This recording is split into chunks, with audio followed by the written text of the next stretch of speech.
You're listening to Two Chunks and a Hunk, a movie podcast where we give pumps and dumps.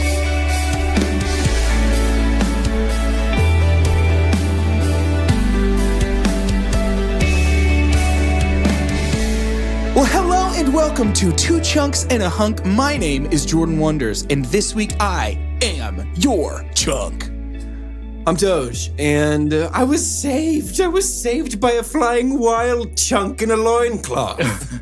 No, and loincloth doesn't do not exactly nothing. Loincloth, good lord. And I'm Carter. Hunk! Whoa! That takes some yodel skill. Can you yodel? No, I Carter, don't think I why are can. you shooting from the hip at all these good vocal things at the top of every episode and nailing it? Funny good vocal things reference. I'm shooting from the hip because I've got an okay Phil Collins impersonation. I think that makes me hunky. So you think that's enough to make you the hunk? Yeah. You think that just because you have a good Phil Collins impression, Phil Hollins. you know him. Phil Hollins Oates. Why don't you hit us with some of that? Okay.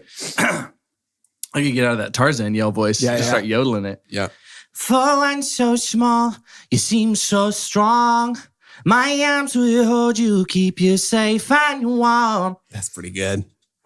Yeah, right? Hunky. That's really nice. good. That's really good. Nice. But and I don't mean to sip from your bowl necessarily. Okay. It's never heard that I'm not trying- reference before. I'm not trying to slurp your soup, Dude, what is happening? but I do a pretty mean Collins impression too. Okay. Bill Collins. Oh, All right. tell me. Phil's long lost country musician brother. All right. Observe. Old power to be strong, and the wisdom to be wise. All these things will come to you. Is there a way to can I give up the hunk? I'm not the hunk anymore. That's the best Bill Collins impersonation Such a good Bill Collins. Thanks, guys. You know what? ever. Can we just give a collective hunkship to the Collins family for this one? Yeah. Oh yeah, Bill, Phil, and Lil. Lil. Dude, amazing! What an energy! Oh my goodness. Oh gosh. Wait, hang on. Phil Collins' daughter is named Lily. Uh huh. Do you think his full name is Philly? Philly Collins. Philly Collins. I mean, And do you think he served him like open face on a big sandwich bun with like chopped up onions and melted cheese on him? sandwich bud. Goodness. Why do we have so much energy right now? I bet I know why. Why? I think that's your part. Oh, I'm setting you up, man. I also know that's what's known as a bump set fart. It's just when you forget the spike portion. Let's rewind it. Say that part again. I Why do we have so much energy right now? think I know why. Yeah? It's because we're about to talk about a movie. Oh, I bet that's it. And you know what that movie is? Tell me. Tarzan! I just want to be like, tell me together. tell me all all of of us. us. Tell me And me. us. Whoa, is that what that movie's about? Yeah, that's it. Whoa. Hey, Doge, grab a vine and swing on down, because it's time to head to Synopsis Town. Is it a Bill Collins song? Yeah. How's it go? And grab this vine. Gotta get the... Grab a vine and swing on down. Bradley Cooper? We're going down to Synopsis Town. That's definitely my favorite song from A You're Star Is such Born. a hunk right now. It's all Collins, baby. All credit to Collins. All glory to Collins. Tell us about this. Synopsize us. Yeah, hit us. A young boy is orphaned in the jungle, is raised by a family of gorillas. Gorillas. And then he meets humans when they come to the jungle later. This is kind of one that I feel like everybody's seen. Sure. So that's it. That's what we need to know, because we're going to spend the next hour or so talking about this movie. Shall we jump in? Oh, please. The movie opens with the Disney castle, traditional. But what's not traditional about it is that our first sounds are the beginning of two worlds. The first song on the original soundtrack for this movie. Yeah. We open to the pounding drum beats, the flames, and then we see the sinking ship.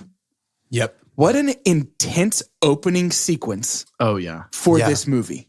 The opening is so good. And sad. Yeah. Callie asked me last night, she was like, were they the only people on the ship? And I said, no, I think they're the only survivors. Yeah. Yeah. Like, that is how dark this is. Yeah. Very so.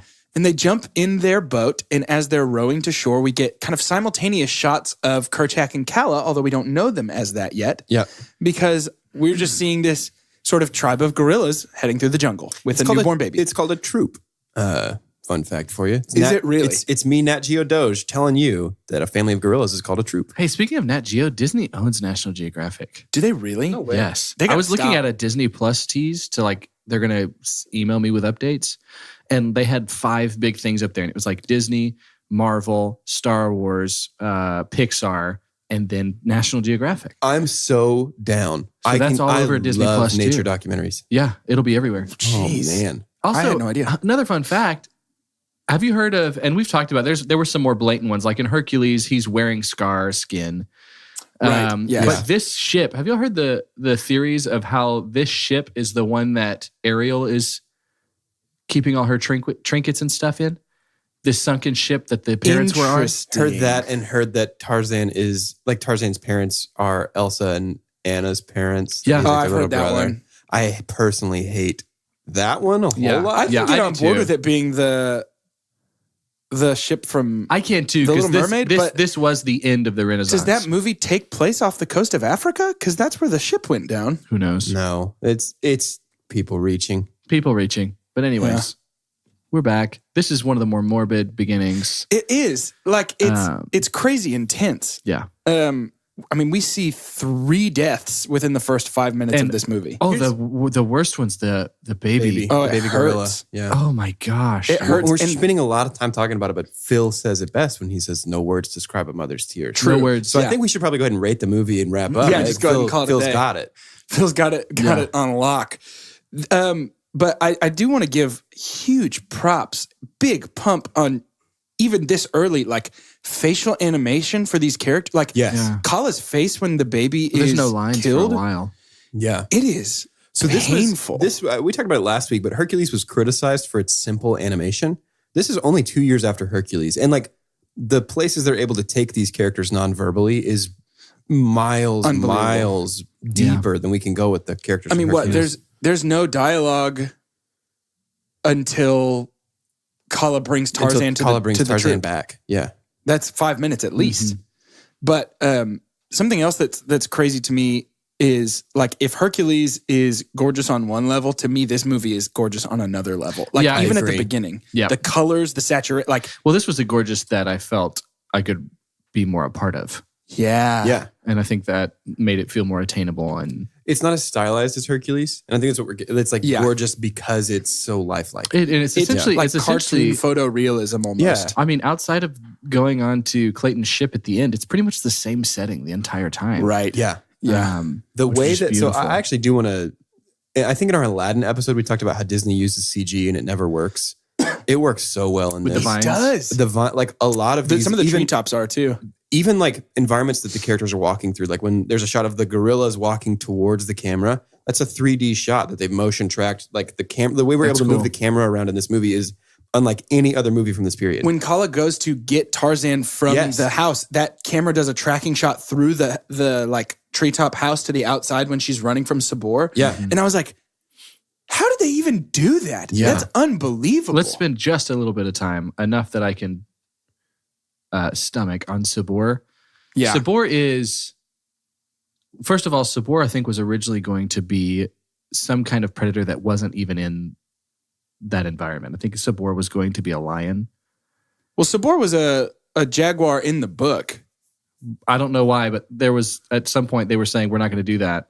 But Interesting. Jaguar makes sense because of the setting. But Sabor has one of the largest amount of like confirmed kills on screen. Because like Hades is like, it's assumed that he was a part in killing millions of people or lording over them. But Sabor has some quickly, like 3 really on-screen fast. deaths. Yeah. We lost them, and then that we weren't checking the boxes throughout the series, but and part of that is probably because we forgot because Hercules actually has 2 sets of parents, Right. which is not normal for a protagonist in a Disney movie. Tarzan kind of does. He kind of does, yeah. And he gonna lose 75% of them. So Yep. When it's all real said and tough. done, yeah. But Baby Tarzan's cute. Baby Tarzan, I think, is Absolutely adorable. cuter than Baby Hercules. I agree. Yes. And it again, And then it begs the question, how they do that? Yeah, dude. And like the innocence too, though, of having the baby there that doesn't really grasp what just happened. Yeah. Yeah. Oh my God. There's so much that I It's like can't remember a movie. There's not many Disney movies like this that pull you in this quick. Like Yeah, I'm invested. I agree. And yes, a lot of it has to do with, and I think we're all just trying not to talk too much about the soundtrack yet because that's our lives. Absolutely. I'm just But so much of it Yeah. does have to do with what Phil Collins was able to create. And the transitioning of song and to the timing of bringing it in, Yeah.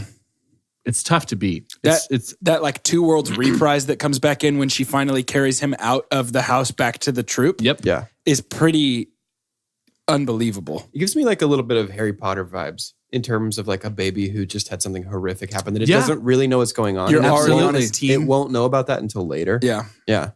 Well, and I think Hercules does this a little bit too, but it doesn't seem as devastating in the movie Hercules as it does here in Tarzan. You know what I mean? Like, I think it seems much more like there is no real coming back from this. No. Yeah. No, there's nobody who's got the power to bring somebody back from the dead Yeah. in this one. And even a that's hint hard. at it. Yeah. Well, and even his adopted family, they are gorillas. And like as much as we see the love throughout this movie, like they're not humans. Yeah. You know, and that's its own sort of I level had of never difficulty, I realized think. how much Tarzan looks like his dad. Exactly. Yeah, it's exactly like his I dad. don't It's think I the realized same until animation, this pretty time much. that it's just him with a mustache. Yeah. Which is But- cool. Yeah. But I want to talk about Tarzan as a kid for a little bit, like a young boy.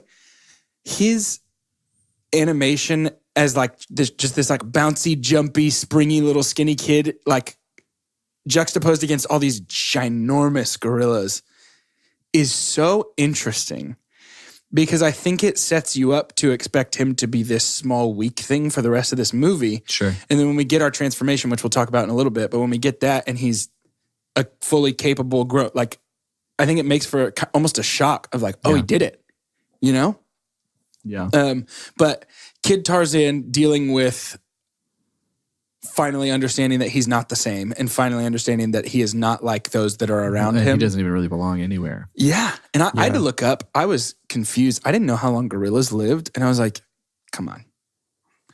40 years. Yeah. Yeah.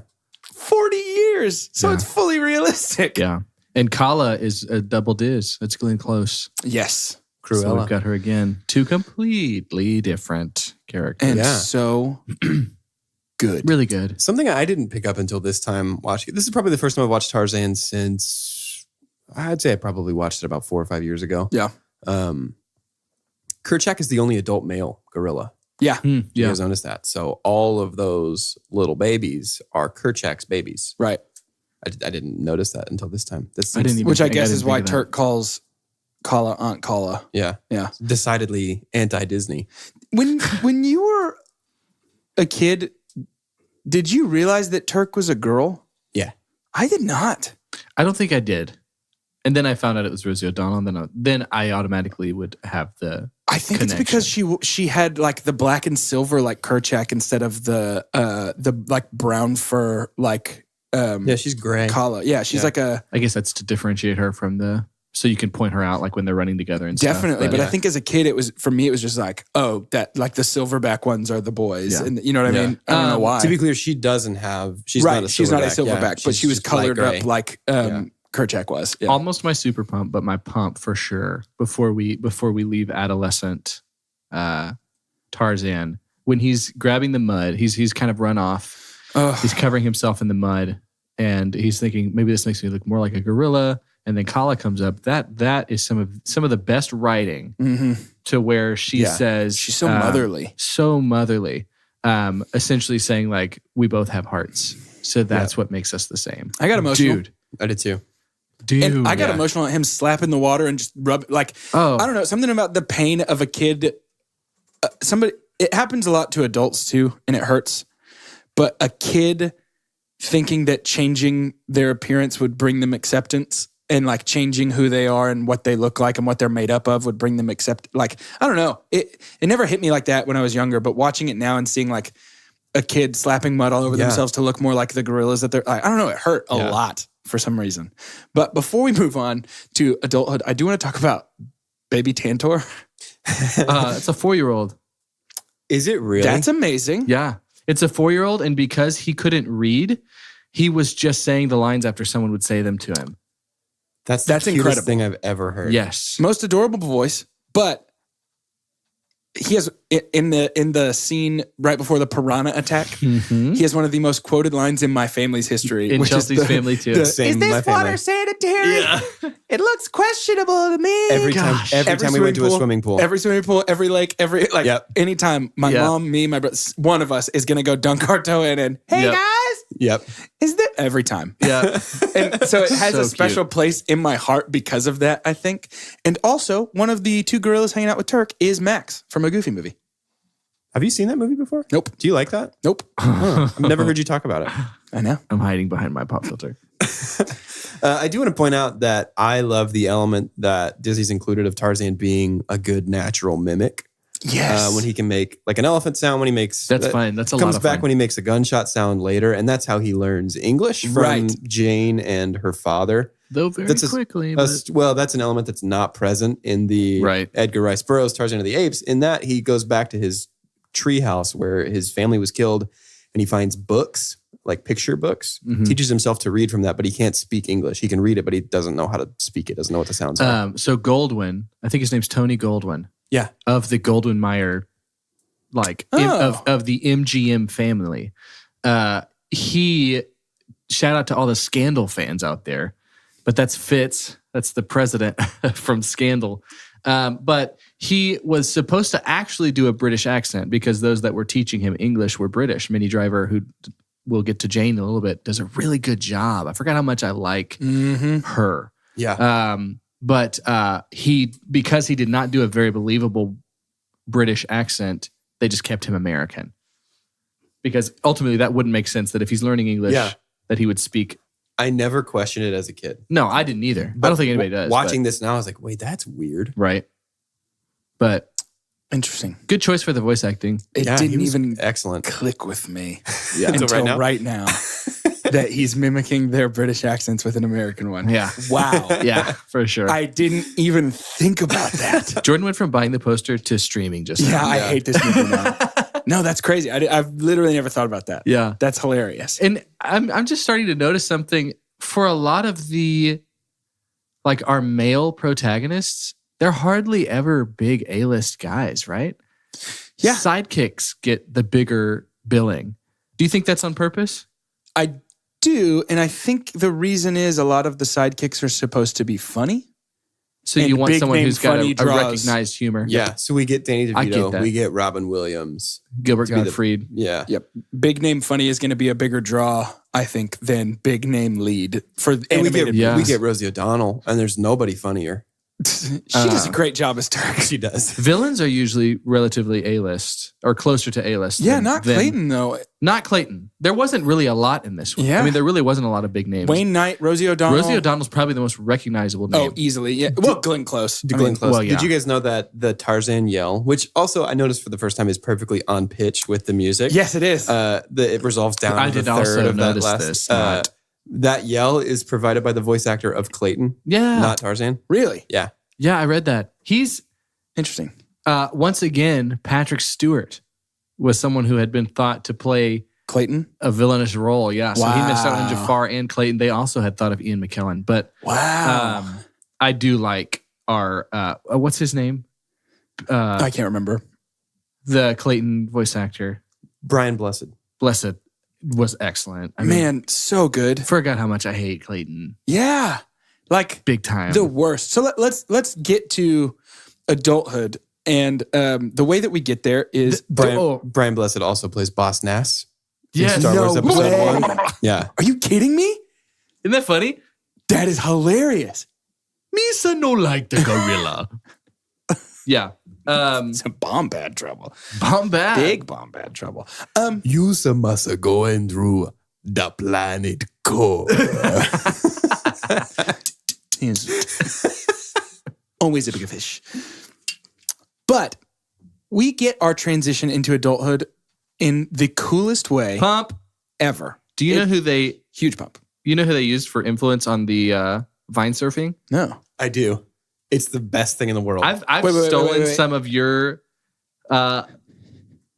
like hot info. I want you. Is it I want Tony to Hawk? give Is it Tony Hawk? It is Tony Hawk. guys Tony Hawk. Well, it's 1999, This dude. movie just got Of course, better. it's Tony Hawk. It's 1999. That's what made when me this think of movie it. comes out.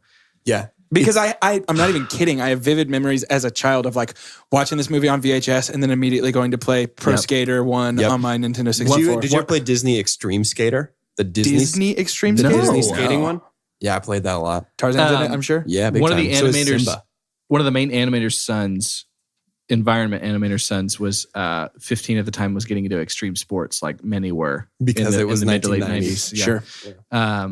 And was using a lot of that. And he was like, yeah, let's look at how Tony Hawk rides that wave. You That know is what I'm saying? so cool. Yeah, But- really, really neat. I do want to talk about the Son of Man sequence. And I'm going to use this as an opportunity to strike while the iron is hot. My super pump for this movie, hands down, no question, don't even have to think about it, is Phil Collins' soundtrack. My super pump for this movie, hands down, no question. Don't even have to think about it. Is Phil Collins soundtrack. Same. Yeah. This is the first super duper pump in many moons. Yeah, it's been a while. Same. This wouldn't even be the same movie without it. No, No, not even close. no. I mean, to think of like what Phil Collins did is the reason that iconic things like Beauty and the Beast did not make this list. Right. Like a lot of things did not make this list, Yeah. and Tarzan I remember it, or I'm glad to see that it doesn't ride so much the coattails of the Phil Collins soundtrack. Because to me, it was like I used to think that's the only reason a lot of people love it is the soundtrack. Sure, yeah. But giving it a watch like this, a pretty critical watch, was like, no, actually, this is It a stands out. It's well-rounded actually really great. movie. Yeah. And it works together. It's not just because it was good music. It was like the music was written for this movie. Right. Right. And it's the kind of thing where like the soundtrack is the icing on the cake. And the cake's pretty solid, but Still the a icing really is good so cake. much better. Like, Oh, yeah. the icing is just so good. And Son of Man, this sequence of him aging, journey from boy to man, the Son of Man looked, but like it's my favorite song on the soundtrack, first of all. Yeah, me too. And then not by a long shot, I love a lot of them, but it's my favorite song on the soundtrack. Okay. And his jump in the water where he spins up off the back and then he's a full grown man and comes back down, and like just watching him learn and become, I mean, he sets out to like, I want to belong. And that's his whole drive behind training and getting I wanna good. And prove it, yeah. He makes tools to bridge the gap between some of the skills that he lacks. And, you know, Well, he this spends a is lot showing of his, like men. Like, right. Which then, the transition is so good because it's saying like, here's how much more powerful humans are ultimately. And then Gunshot. Ugh. But the gunshot happens post. We do need to talk about the Sabor fight, right? Yes, that's Is incredible. the gunshot after the Sabor fight? Yeah, it is. It is. It's 'Cause right after that. We end Son of Man with him standing on the branch. He turns and looks. It's that iconic Tarzan in the branch kind of look. Yeah, and then you're right. It is Sabor right now. Is this still Sabor? Is my question. Yes. It's been 20 years. Right. There was some trivia on this that. I Oh no! assume Wait, 20. maybe it's wrong. I assume 20. Maybe it's like 15 or so is like the age of a jag. I can't remember exactly. Is it a jaguar or a leopard? I thought it was a Jaguar. It's jaguar. Is there a difference? Yeah. Don't look at me, guys. I've never seen anybody speeding down the highway in a leopard. That's the only difference I know. Anyways, I think The it's Sabor supposed fight. to be. I think it's Sabor. Yeah. And what a cool, I mean, I said out loud during this fight, this movie just has no right to be this awesome. Right? There's so much of it that's just unapologetically very cool. Yes. And this fight with Sabor is brutal. It is intense. And I think it's supposed to be the first time we see Tarzan tell Kerchak, step out the way, I got this. You know what I mean? Leopard. It's a leopard. Yeah. Okay.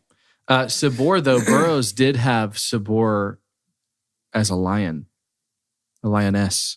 Interesting. But This fight is real good, and it's nice and long. I think we haven't had. It is long. And Tarzan does a lot of things, not necessarily against the grain, but not what we are used to. But to have a big, legitimate antagonist-protagonist fight and death this early. Yeah. There's a lot of death and a lot of bleeding, and like it's a pretty violent Disney movie. And one of the cool things about this fight is that the reason Tarzan wins is because he is not the size of a gorilla. Right. And he can scramble underneath these places. But what brought me to that is when he's under those roots in that tree, that is scary. I mean, like, Sabor's claws are massive and just pounding through that wood. And like, Tarzan's just crawling. I wish they would have kept the cut. Tarzan gets cut pretty bad and then it's gone. It is the rest just of gone. the movie. Not even like a couple seconds later. I think it would have been pretty cool to keep the scars. I don't know if it's like I'm an older man now and like, well, yeah, I think a young Carter would have wanted that too. But big boys love scars. The reveal though was pretty cool of how he killed Sabor. Yeah. Like what coming out of the pit, we see Sabor first, and then he gives his real big yell. Yeah. I got hyped. Good. It's so good. But then we see the triumph of a primitive tool over nature. Yeah. And then we hear the gunshot. Is that the read that you guys get from this story? Like, is it like a man? I don't think this is a man versus nature story. I don't think it's about the triumph of man over nature. I don't think that's the foundation. No, I think they're setting up how much more dangerous a man like Clayton is by showing that a man with even a small tool is dangerous to an animal. And so a man with essentially a red hot shooting knife is even scarier. You know what I mean? Like, you mean a gun? That's the one. That's the one. I think too, because it happens immediately after the killing of Sabor. And intentionally, what Clayton is wearing is to look like a leopard.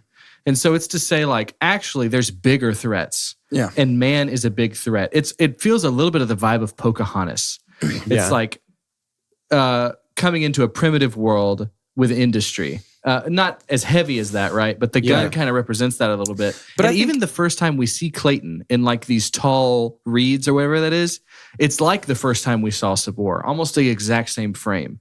And he's even dotted with sunlight to kind of make it look like he's leopard-like. And he's clearing out the jungle ahead of him too, to make way for man. No, I do not think this is a man versus nature story. No, it's but I do think it has elements of man versus nature in it. Yeah.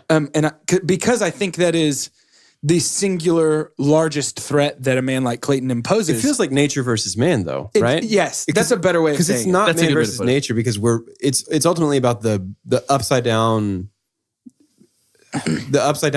type of story that is. That like man versus nature is the wrong fight. Yeah, and because we're talking about this fight too, it's not like it is nature versus man, because nature's really what ends up killing our antagonist. Yeah, quite literally. It's not man killing man. So and nature wins. I mean, that's what totally flips the script. Is like Tarzan ends up going back to England, right? In the book, yeah. Because he's the heir to the Clayton Manor. What a lame movie! Yeah. What a lame movie that would have been. Yeah, right. That would have totally changed this vibe. But the book is. I don't know. I know you were going to talk about that. The book is so very different from this. So in the book, Tarzan is a killing machine. Like. He's John Clayton III. Right. Right? Like he's the heir of Clayton Manor in Scotland. But John Clayton is not the villain in the Tarzan books. I didn't know that. See, I don't have history on the Tarzan stuff. He is Jane's fiance. Ooh. And is sort of a nobody, not a nobody character, but like he doesn't really lean either side. The bad guy is actually Magneto. Yeah, Magneto. Yeah, it's crazy. Yeah, but there's no metal around, so he's kind of weak in the jungle. No, I can't remember who the bad guy is, but it's so John Clayton is there, Jane is there. Jane is an American student. Her father does not exist. Like it's kind of the Disney-fied ship of Theseus. Where it's like, we're taking a couple of these things and we're going to make our own thing with it. Right, but yeah, like Tarzan is basically a one-man guerrilla army. Oh, no pun intended, but man, that's good. Very good. Guerrilla, not go. But yeah, he is a murder factory in that book. Yeah. So and the whole reason he stops doing that is Jane, and so wow. Yeah, very interesting. It's interesting. If you get the time, read a summary of the first book by Edgar Rice Burroughs is called Tarzan of the Apes. There's 12 Tarzan books. And then about a billion other Tarzan And then about a billion things. other types of Tarzan media. Comics and movies. This movie draws mostly from Edgar Rice Burroughs' first novel, Tarzan of the Apes, as well as a film from the 1940s, I think.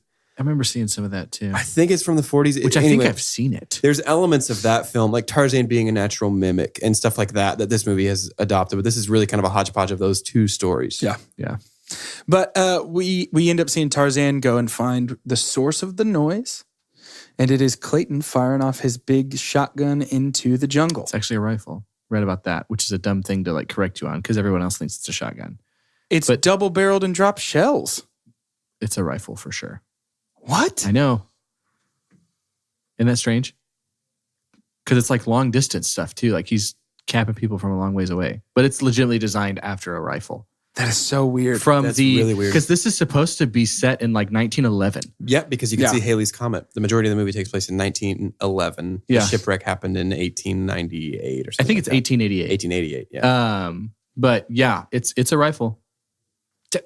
You know what's funny is that you could have told me that I was wrong about it being a shotgun and it was one of those guns that looks like a trumpet on the end. And I would have been like, yeah, that fits. Blunderbuss? Yeah. One of my favorite words. Glad we stumbled upon that one. That's my super pump. The word blunderbuss. I learned that word from the Farmer Giles story. You guys know what I'm talking about? Nope. Farmer Giles? Anybody?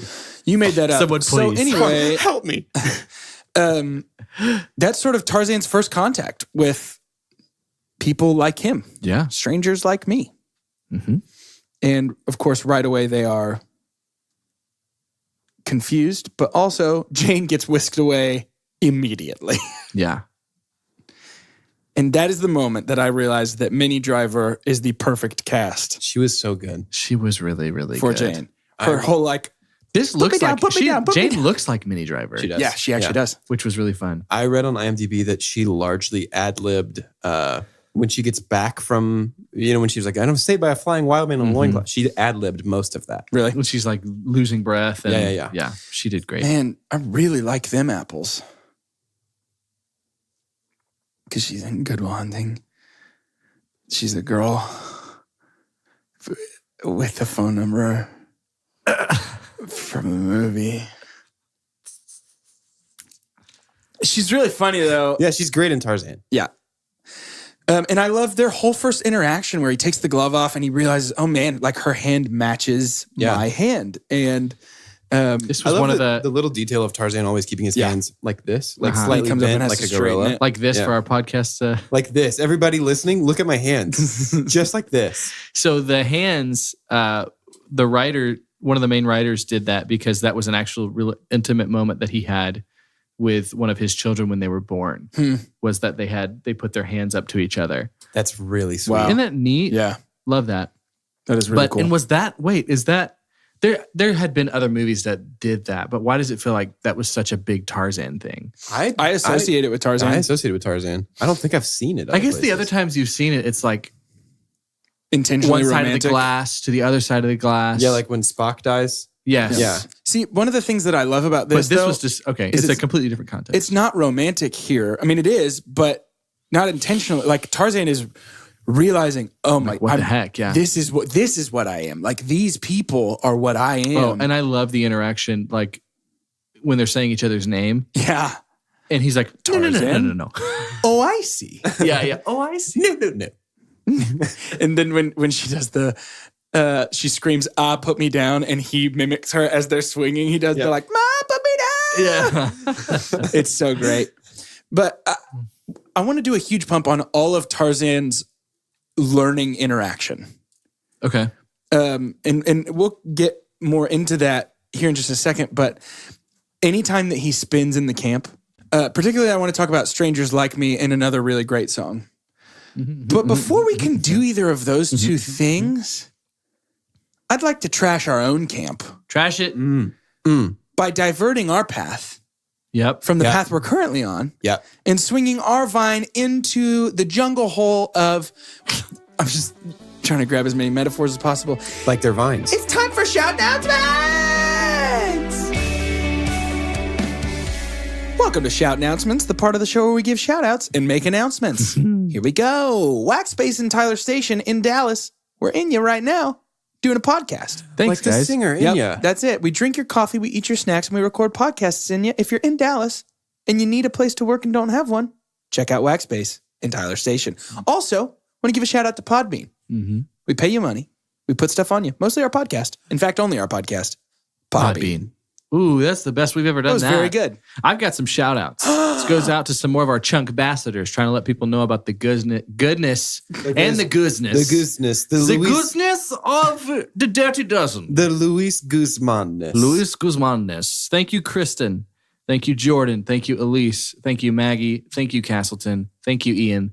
Thank you, Ben. Ben also has a fun thing happening soon. I was a guest on a good friend of ours and his brother. They have a podcast about the Enneagram that should be coming out around the time of our episode today. What are y'all's Enneagram types? I'm a 2. I am a 7 with a little bit of 8. I'm a 5. Oh, wow. That makes so much sense. Really? Yeah, for the 2 of you. Absolutely. Adam, what are you? 2. He says 2. Adam's a 2? Or he's chucking a deuce. He's like, I'm out. He's like, peace out, guys. But it's really cool. They have their own take on the Enneagram a little bit, to where they try not to make it so much a box, but a lane. Yeah. And it's really cool. And I was on the 2 episode. And That's so fascinating. we'll be listening for that. I'll have on episodes after this the name of that, but it is fresh and they're just getting started. So it's kind of been fun to maybe start to see a podcast community. Yeah. In terms of other friends that we have that are doing this, that we can help each other out. So be on the lookout for that. That's awesome. I have no shout outs to give this week. And so it has fallen on me You have one to announce why our you- next movie. You're being so crabby, right? Who's spitting your bean curd?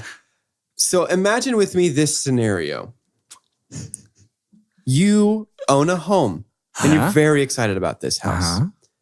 There's been so much rain, just lots of rain, lots and lots and lots of rain, and your grass is very, very tall. Mm-hmm. But you don't have enough money to get anything to cut that grass, like a lawnmower, like a mower. Yeah. So I know what you can get. You do only have enough money to buy one cow. Yeah, just one cow. Oh my, I just got it. And so I think that there's a word for that process of using this cow to cut your grass, and that's when you mow your lawn. Yeah. And that's actually the subject of the next movie. We're going to be talking about the movie Mulan, in which a small town farmer doesn't have enough money for a lawnmower, and so he buys a cow to eat his grass. This is not how I remembered it. Wow. The Chunkies did not know what they were voting It's for. super different from when we watched it as children, but Mulan is a great story about a farmer overcoming economic adversity. That's the one where Donny Osmond's like, let's get down to business to cut all that grass. Yeah, I think he's like, come on now, cow, eat this at the beginning. But yeah, you're remembering the alternate version. Yeah, I guess I am. This is so creative. Mulan. Next week. This is our number 3 introduction into the top 3. Yep. It is. Mulan is the 3rd place movie. We got 2 more ahead of it, and we're so excited for all of these top 3 movies. Thank you to everyone who voted. Oh yeah. You have we have tricked you into making our lives very, very so fun. great. Yeah. Thank you. Ha ha, surprise. Got you. Made me have a good Gotcha. time. Made you look. Made you look. Very nice. Well, I think the best thing to do to end this section is just to slowly fade ourselves. We're back from that section and we're in the podcast again. Dude, I'm not even going to have to edit this one to fade you out. I'm doing it This is so for great. you. Thank you. Hey, can we talk about those songs that we teased before we jumped into that portion of our podcast? Absolutely. So the very first thing that we get here is Trashin' the Camp, Trash it up. later resurrected with NSYNC. Yep. Which is awesome. Potentially the spiciest take in the history of our podcast. Trash in the Camp is my super dump. Wait, no. I'm going to throw up. I'm going to throw up. I'm going to throw up. My reaction sounds similar to yours, Jordan, but it's because it's also my super dump. I'm going to throw up. I'm throwing up. Trashing the Camp is my super dump. The whole movie just stops Yeah. and they sing a song. They kind of take Phil away. Yeah. even though he'll reprise with NSYNC. The Phil Collins NSYNC one is very good. It is very It is. I know. I'm saying movie trashing the camp. But guys, Jordan's actually crying. Movie Trash in the Camp sucks. It does.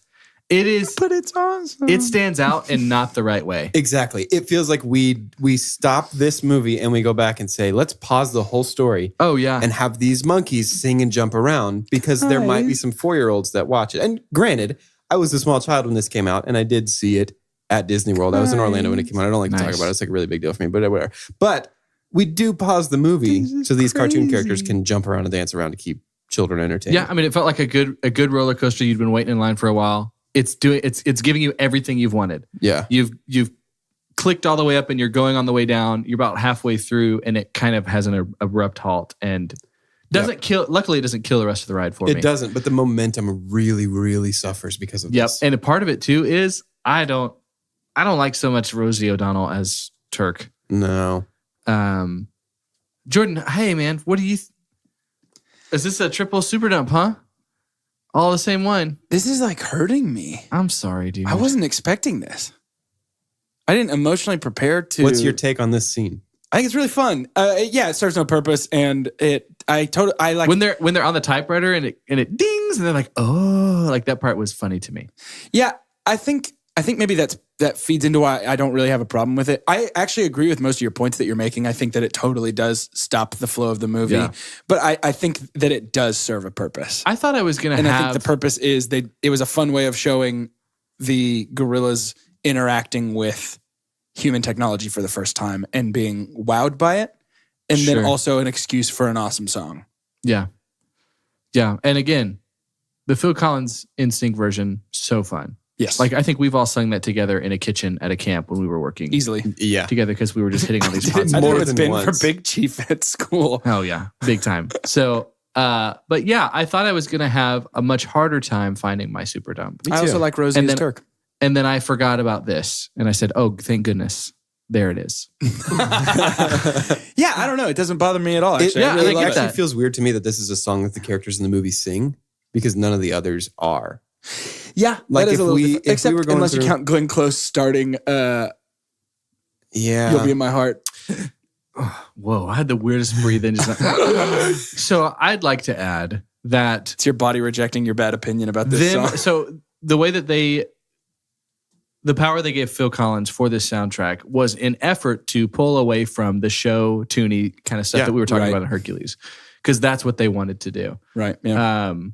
And it was effective when he Completely was singing. I agree. So yeah, this is for sure of the original songs, like of the, what am I looking for here? Like not instrumental soundtrack stuff. This is the weakest song on the soundtrack for sure. As a song, it is just so much fun to me. And maybe that's nostalgia glasses, but I just think it's a blast. But I actually really understand where you're coming from as far as like, It's good. I'm proud of you. it just halts the big of movie you. entirely. yeah, Like before it continues on. Yeah. But the good news is, So why do you love it? Like it's your super pump. Why? yeah, right. Absolutely. We do pretty much immediately get one of my other favorite songs of this entire movie, though.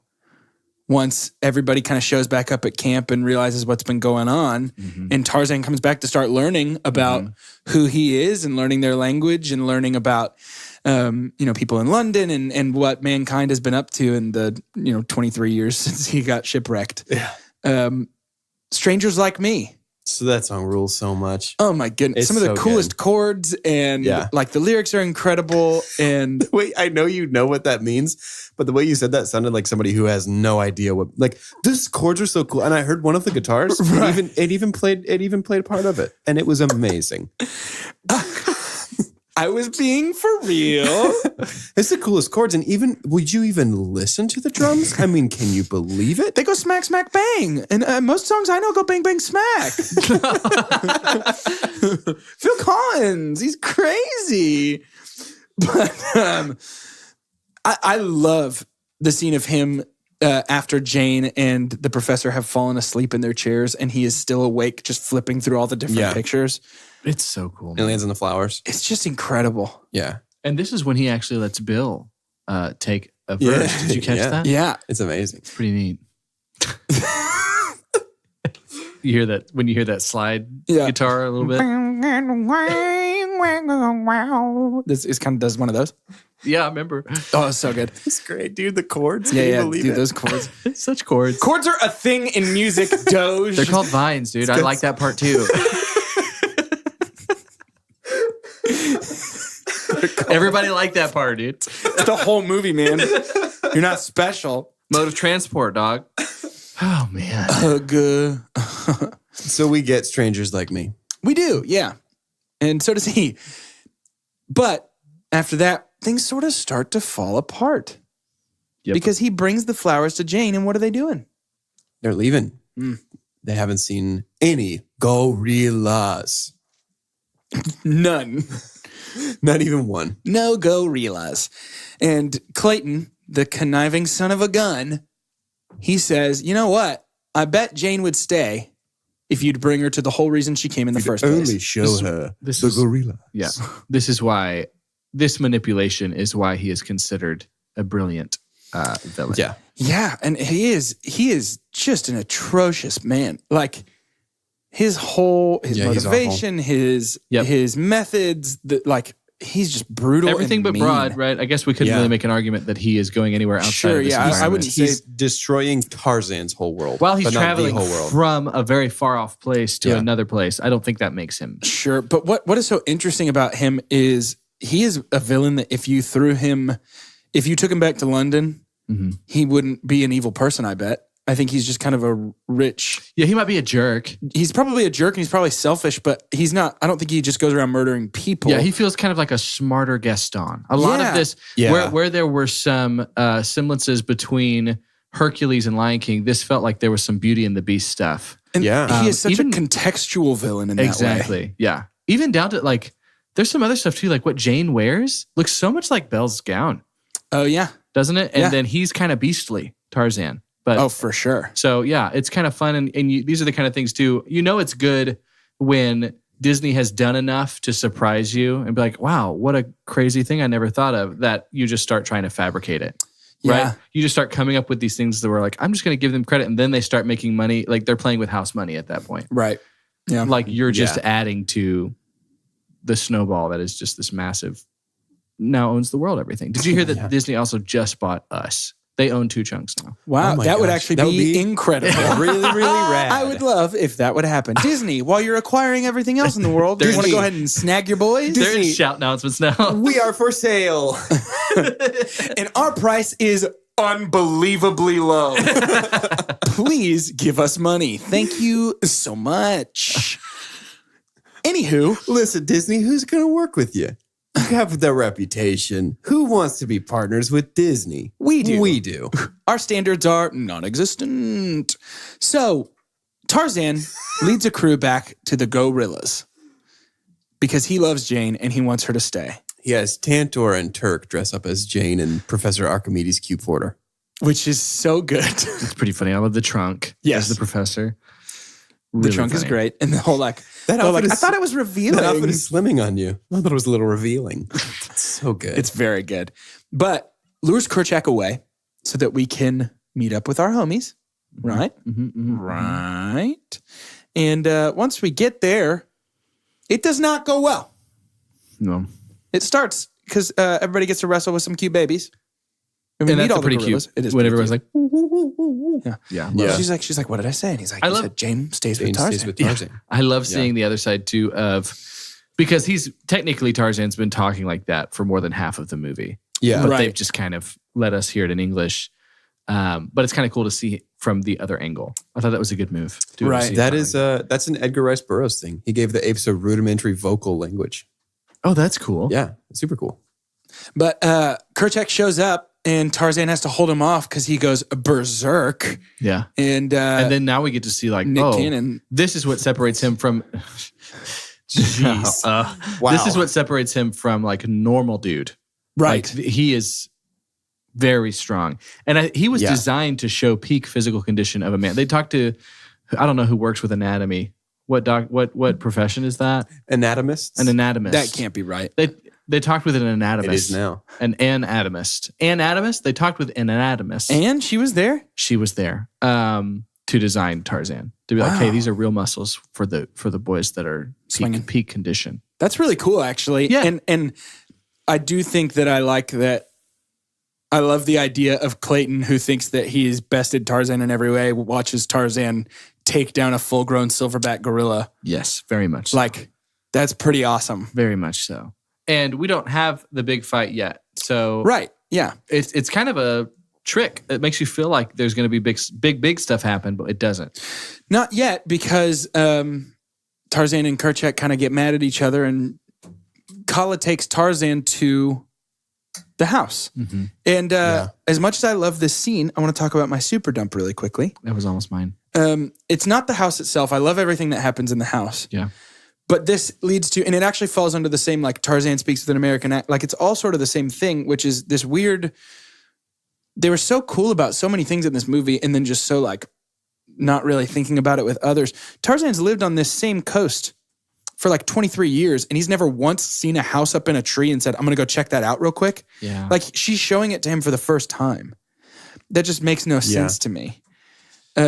And it's stuff like that. And in then the original novel, he finds it as like a preteen. Right. Yeah. The condition it was in too didn't seem too much different from the opening scene. Seems like maybe some of the what was it, baboons from earlier in the movie would have maybe moved in or something. Well, I mean, why do you think that Tarzan's parents' bodies aren't there?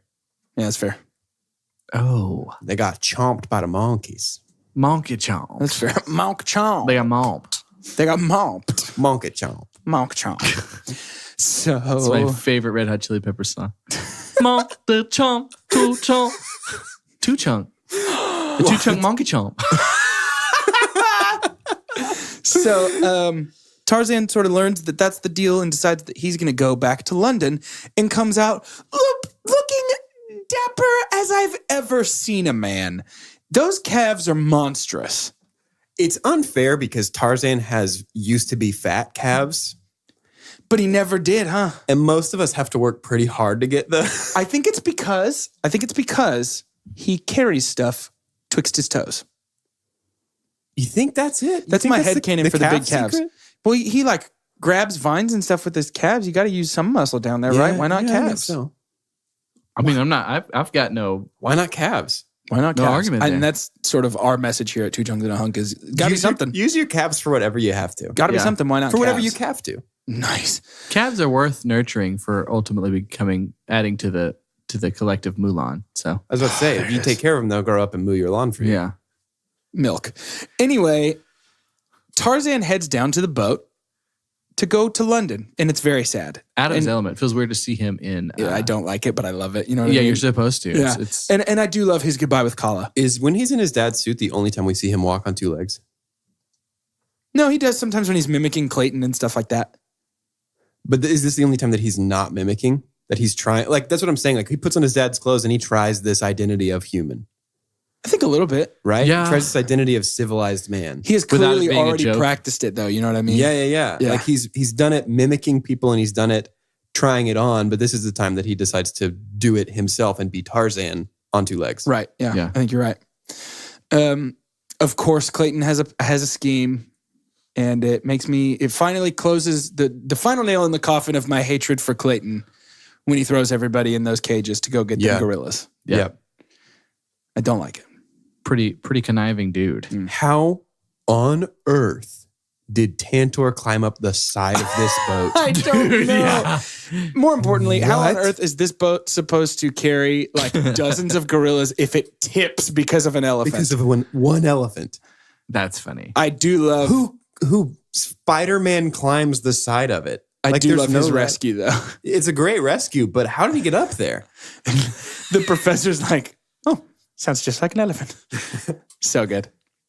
But almost my super pump for this movie is Tarzan stripping off his person clothes while he's running, Yeah.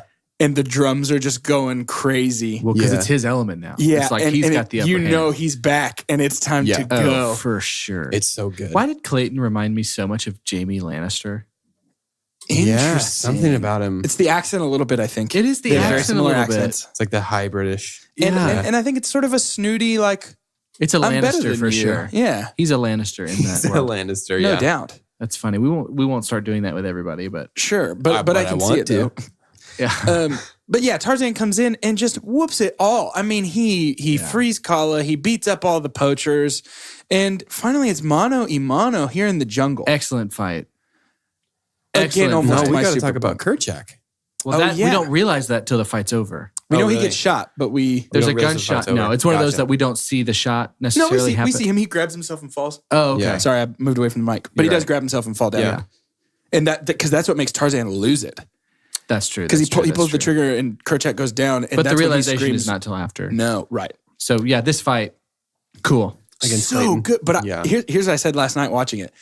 How dumb do you have to be to go after Tarzan in the trees? Yeah. I think he was just blind to like ambition. Like he was like, maybe. Well, I'm that's- capable. I think he's the paragon, kind of the viewpoint of the man versus nature conflict. That man wins The because pride. man is man. Right. You know what I mean? Like that's his. Yeah. That's Clayton summed up in a literary sense. So you're saying his pride is literally what? Exactly. Causes his him to go his up there confidence in his civilizedness is what said, well, I'm better than this uncivilized man. I am civilized. He is no match for me no matter what. And I actually appreciated the state of disarray that Clayton is in by the time this fight is. Oh yeah, near the end. And You know, so his hair's blinding all to the over and- so blinding to the point that it's like he's the one who killed himself. So the death of Clayton is Incredibly morbid. brutal. A great name for a concept album. Yeah, the death of Clayton. And they give us just a thunder, just enough to see his shadow, his silhouette on the tree. And Tarzan is trying to stop him. He's trying to warn him. Yeah. Clayton, no, Clayton. And It's then rough. Yeah. that's an intense death. Yeah, Super it's the intense. only. I think it's the only antagonist death by hanging that we have. Yeah. He's not the so. only one to fall to his death Right. because that happens a lot. Sure. It's I mean, the Hades stopping. even had that. It's the technically. stopping that got him though. Yep. God. And then the scene though of that machete in the ground, that just ching like right down to the ground. I mean, that was just really. There were some awesome shots. Yeah. It's it was a so well great done. shot. The lightning with the silhouette and the machete and Tarzan in the tree. Like, Yep. Excellent. that's well done. excellent. But then we get, the real death of Kerchak and telling Tarzan, I see now that I was wrong. Yep. You are one of us. Also, this is the only death that we see where there's not tears from the protagonist. He doesn't cry. Interesting. And a lot of that is supposed to be, there's a lot written about the relationship between him and like really the heart of it. And literally when we have that scene that we talked about earlier, when he's an adolescent by the mud, like it's Kala and Tarzan. Kerchak was never really accepting of him. Right. And who's to say ultimately if he really was at the end? And so Tarzan was kind of just jaded in a way, which is kind of a really deep concept for a Disney character. Yeah. But no tears were shed for And Kerchak. I think it's clear that he was still sad, but Right. it did almost feel more like sadness for losing a respected leader versus a father figure. And That's what sadness I'm for saying, is Kala losing her mate Yeah. or something, Is that what causes Tarzan to kind of fly off the handle at Clayton? Is it that you have shot my dad, or is it you have hurt my family by shooting their leader? I think that's what it is. That's kind of what I read too. And I think there's probably a part of it of I wasn't done trying to earn his respect yet. Yeah. Like you're Yeah. cutting off part of something that I was trying to do. Yeah. And I think that of course there's also like love for Kala of like she's going to be hurt by this. Yeah. And there has to at some point 23 years in living in the same troop of gorillas, you got to have at least some amount of love and respect for For the leader. Kerchak. Yeah. So I think it's a little of this, little of that type of situation. But the ending of this movie is so great with Jane jumping back in and then the professor with his like, people get lost in the jungle all the time. Yeah. Like, what am I doing? that kind was of a thing great. is so I really did like that. and something else I love about it is my first thought every time she jumps off is always, she's going to regret that in about 24 hours. She's going to be Yeah, like, for Tarzan real. is cool, but I'm alone. But what do we eat? Bugs? And when, And they're not Lion King bugs. right, they're So not they big look juicy nasty. grubs. But when Professor jumps in, then I start to go, she can do it now. Yeah. She's got some extra support. She can do it now. Yeah. And the final scene of him swinging and like them vine surfing together. I mean, It's just so good. Yeah. It closes Very up much so so. nice. She gets her own like Tarzan jungle type garb. Yeah. Learns to swing a little bit. It's nice. It's real nice. It's time to rate this movie. Yeah. Well, Doesn't the intro and outro, like the Tarzan title on the screen, feel so much like Jumanji? Yes. Dude, the way it just boom, like, It just goes. it just feels like, and I'm not saying this word in the same way that people use it to describe Call of Duty 360 no scope headshots. I'm saying it in the actual dictionary definition. Like, it is epic. It is like, Yeah. It's like- it's like the Mountain Dew Code Red of movies. It's epic, dude. It's gamer fuel. It's so epic. Fuels my games. Let's play WoW and eat Doritos. It's the purple bag chili Doritos of hey, movies. hey, those are so back good off. though. Those are so Hey, good though. Hey, those are good. Hey. It's time to rate this movie. And much like Clayton, we're bringing science to the table. With the scientific cinema scale, it's perfect, and it is as follows. The best thing we can ever say about a movie is own it, don't lend it, buy that poster. The next best thing we can ever say is buy it, followed by rent it, then stream it, then forget it, and last, but certainly least, the worst thing we can ever say about a movie. God has forsaken us. I'm only doing that because I missed it last time. That's fair. I just had to catch up. I'm going to go first. And this movie for me is an own it, don't lend it, buy that poster. I really do love this movie. It was so hard for me to think of a super dump. It's one of my all-time favorite movie soundtracks. It is so much fun to watch. I love Tarzan. The character, I mean, I could watch this. I could have finished it and started it over from the beginning immediately, and it is awesome. I think I went into it, honestly, I think I went into this thinking it was going to be a rent. Wow. Because I was going to try and make some kind of argument that like you can't let the soundtrack completely be what carries it. Right. But then to watch it again, and even in adulthood too, and just to see the depth of the story and how well the story was done and the animation, it really checked so many boxes. Yeah. So it's a buy it. It's a buy it for me. It's moved up my list after a thoughtful rewatch. That's awesome. Because really, I think it was. I'd love to see how many CDs, because this was the 90s, how many CDs compared to how many DVDs were sold. Interesting. Of this. This was the second movie I ever got on DVD. That's awesome. The first That's was really Peter cool. Pan. But yeah, the Super Pump was more than just good music. It was a good supporting actor to the Phil Collins film. soundtrack. Yeah, I absolutely. completely agree. So, and Tarzan was one of there had been a drought of Oscar wins. It was Go the Distance had won for Hercules back in 95. 7. Is it 7? Yeah. So maybe it was even Hercules didn't win something. It was something in 95 won. And then there was a big gap, and then this did, and then there was another big gap after this. There Was was it Mulan? Did nominations. Mulan win for Reflection? I don't know Was that because 95?